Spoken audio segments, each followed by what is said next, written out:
question of culture and religion.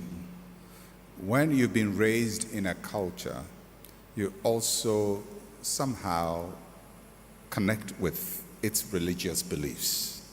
So Israel was raised in Egypt. They were not raised in Israel, they were raised in Egypt. And so, although they were called God's people, they were Egyptians, really, in a cultural sense. The Israelites were Egyptians, because for 430, the culture they knew was Egypt. That was their language, that was their belief system, that was how they practiced. And so even after God delivered them, they struggled because God wanted to create a new people out of them, a new culture, a new religion. But if you check the story of Israel, they never got Egypt out of them until they went to Babylon. Even as a nation, they couldn't get that culture out of them. So culture is a very powerful force. It can undermine belief in a very profound way. And that is why we Africans should be very mindful of the creeping in of beliefs, because it's so easy for your culture to destroy your Christian faith. It took Israel into captivity, into Babylon.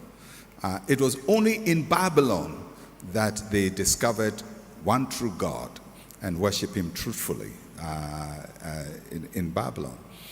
If you look at the early church, I mean, the epistles, the Corinthian church, born again but very Corinthian, the Ephesian church, born again but very Ephesian, and they're struggling with all the belief systems that their culture has prepared them for. We don't throw away our African culture, because that's what we are, but we have to have sensitivity and discernment and doors to know that this is no longer African.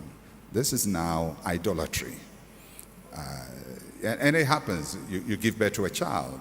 There are traditions, and within that, there's going to be some practice that is not Christian. You're going to bury a relative. Beyond just putting the person in a casket, there are other practices that are not Christian.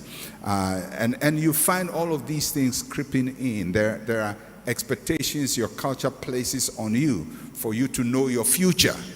And so when somebody dies, we have to consult something to tell us why the person dies. All of that is not just the culture, but the religious aspect of the culture.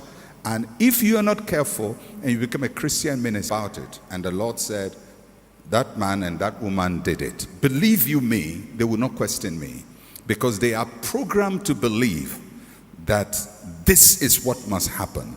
So it is my discipline as a Christian that would say, I will never participate in that, to reinforce something that their culture has prepared them to believe. And that is why sometimes I get on the case of those who claim to be prophets.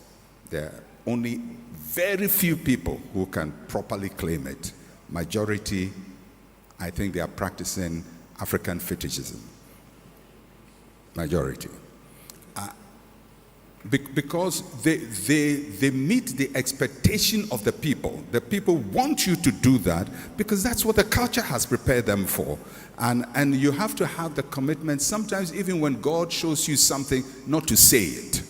Because in saying it, you are taking the people back into a system that God has to deliver them from. We have to be very... Nurturing Christianity is mostly countercultural. Christianity doesn't fit anybody's culture.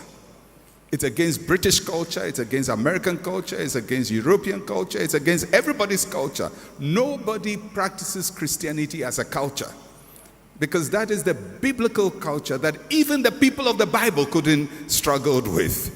So you have to understand the struggle we have to go through if we truly want to serve Christ and let him be the Lord of our lives. And I feel that if we truly want to be global influencers of Christianity, then African traditional religion and its syncretist effect on the Christian faith must be exercised very boldly and robustly.